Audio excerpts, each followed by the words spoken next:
મહત્વપૂર્ણ સમાચાર અમદાવાદના બાવળાથી, જ્યાં કંપનીમાં બે કામદારોના મોત નિપજ્યા છે। શ્રી કેમિકલ નામની કંપનીમાં બે કામદારોના કરુણ મોત નિપજ્યા।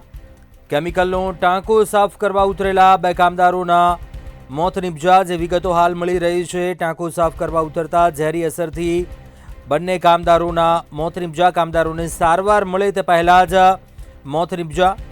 ઘટનાની જાણ થતાં જ બાવળા પોલીસ પણ સ્થળ ઉપર પહોંચી હતી। પોલીસે મૃતદેહો પીએમ અર્થે મોકલી આ ઘટના મામલે વધુ તપાસ હાથ ધરી છે। અમદાવાદના બાવળાની કંપનીમાં આ ઘટના બની। શ્રી કેમિકલ નામની કંપનીમાં બે કામદારોના કરુણ મોત નિપજ્યા। કામદારો જે ટાંકો સાફ કરવા ઉતર્યા હતા અને ઝેરી અસર થતાં બંને કામદારોના મોત નિપજ્યા। બંને કામદારોને સારવાર મળે તે પહેલા જ તેમના મોત નિપજ્યા હતા। સમગ્ર ઘટનાની જાણ થતાં જ બાવળા પોલીસ તે સ્થળ ઉપર પહોંચી હતી, તપાસ હાથ ધરી હતી। આ મામલે બંને કામદારો છે તેના મૃતદેહોને પીએમ અર્થે ખસેડીને વધુ તપાસ હાથ ધરી છે। વધુ વિગતો સાથે સંવાદદાતા મુકેશ ફોનલાઈન પર જોડાયા છે। મુકેશ, બાવળામાં આવેલી શ્રી કેમિકલ નામની કંપનીમાં ઘટના બની, બે કામદારોના કરુણ મોત, શું વિગતો? જી જણાવી દઉં કે બાવળાની ખાનગી કંપનીમાં બે બાવળાના ઢેઢાળ પાસે આવેલી શ્રી કેમિકલ કંપનીમાં બે કામદારોનું કરુણ મોત નિપજ્યા હતા। શ્રી કંપની કેમિકલમાં ટાંકો સાફ કરવા બે ઉતરેલા કામદારોના મોત નિપજ્યા હતા। અંદર કેમિકલના ટાંકામાં બે કામદારો ટાંકો સાફ કરવા ઉતરતા ઝેરી અસરથી બંનેના મોત નિપજ્યા હતા। બાવળાના 108 દ્વારા બંને કામદારોને સારવાર માટે લઈ ગયા હતા। સારવાર મળે તે પહેલા તેમનું મોત નિપજ્યું હતું। બાવળા પોલીસે ઘટના સ્થળે દોડી આવી હતી અને મૃતદેહોને પીએમ અર્થે મોકલી વધુ તપાસ હાથ ધરી હતી। જી ચોક્કસ મુકેશ, કંપનીના સંચાલકો છે તેમનું શું કહેવું છે? કોઈ નિવેદન સામે આવ્યું છે આ મામલે? જે કામદારો હતા તેમના પરિવારજનો શું કહી રહ્યા છે ઘટના મામલે? શું વિગતો તે મામલે?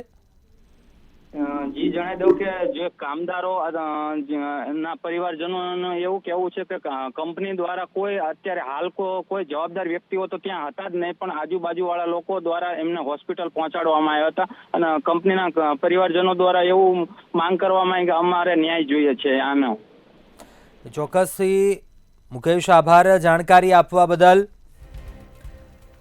અમદાવાદની બાવળાની કંપનીમાં બનાવ બન્યો, જ્યાં બે કામદારોના મોત નિપજ્યા। શ્રી કેમિકલ નામની કંપનીમાં બે કામદારોના કરુણ મોત નિપજ્યા।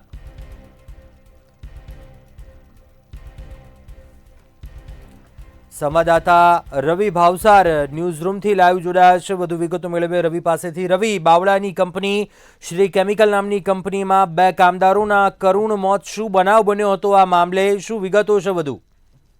બિલકુલથી જો વાત કરવામાં આવે તો અમદાવાદ ગ્રામ્ય વિસ્તારમાં આવેલા જે બાવળા ગામ છે, તે બાવળા ગામ પાસે જે શ્રી કેમિકલ નામની જે કંપની છે તે કંપની આવેલી છે, જેમાં કેમિકલ છે તે કેમિકલનું ઉત્પાદન અને વેચાણ છે તે વેચાણ થઈ રહ્યું છે। જો વાત કરવામાં આવે તો તેના જે મોટા ટાંકાઓ છે, ટાંકા સાફ કરવા માટે બે મજૂર છે તે બે મજૂરને ટાંકાની અંદર છે તે ઉતારવામાં આવ્યા હતા અને જે દુઃખદ ઘટના છે તે દુઃખદ ઘટના બની હતી।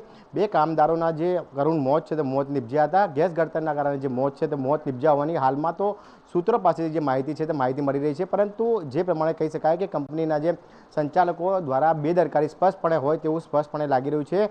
જે પ્રમાણે જે બે કામદારોના જે મોત છે તે મોતને લઈને હાલમાં તો પોલીસ છે તે પોલીસ ઘટના સ્થળે પહોંચી છે। જે બે કામદારો છે તે બે કામદારોને પીએમ અર્થે હોસ્પિટલમાં ખસેડવામાં આવ્યા છે, પરંતુ પરિવારજનો છે તે પરિવારજનો ક્યાંક ને ક્યાંક ન્યાયની માંગ છે તે ન્યાયની માંગ કરી રહ્યા છે। પરંતુ જે પ્રમાણે હાલમાં પોલીસ પણ છે તે ઘટના સ્થળે પહોંચી છે અને પંચનામું કરી રહી છે। એટલે કે કહી શકાય કે જે પ્રમાણે બાવળા પાસે આવેલી જે શ્રી કેમિકલ છે તે શ્રી કેમિકલમાં બે મજૂરોના છે તે મોત નિપજ્યા છે। હાલમાં પોલીસ જે કાર્યવાહી છે તે કાર્યવાહી કરી રહી છે, પરંતુ સમગ્ર ઘટનાની અંદર સંચાલકો અથવા તો કોન્ટ્રાક્ટરની બેદરકારી હોય તેવું સ્પષ્ટપણે લાગી રહ્યું છે। જે પ્રમાણે જે કામદારો છે તે કામદારોને સેફટીના જે સાધનો છે તે સાધનો આપવામાં આવ્યા હતા કે નહીં તેને લઈને પણ જે તપાસ છે તપાસ હાલ પોલીસ છે તે પોલીસ કરી રહી છે, પરંતુ જે પ્રમાણે કામદારોના છે તે કામદારોના હાલમાં તો મોત નિપજ્યા છે અને પોલીસે કાયદેસરની કાર્યવાહી છે તે હાલમાં હાથ ધરી છે। ચોક્કસથી રવિ, ફરી એકવાર ક્યાંક વાત કરીએ સેફટીને લઈને, કામદારોની સેફટીને લઈને વારંવાર પ્રશ્નો ઉઠતા રહ્યા છે અને ફરી એકવાર ક્યાંક આ બેદરકારીને કારણે બે કામદારો મોતને ભેટ્યા છે, શું કહેશો તે મામલે?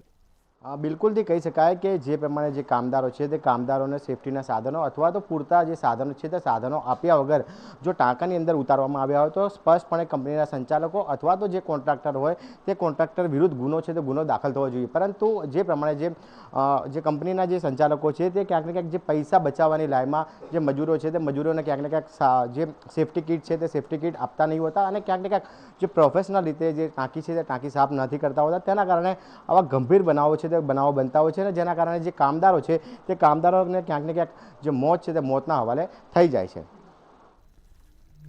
ચોક્કસથી રવિ, આભાર જાણકારી આપવા બદલ.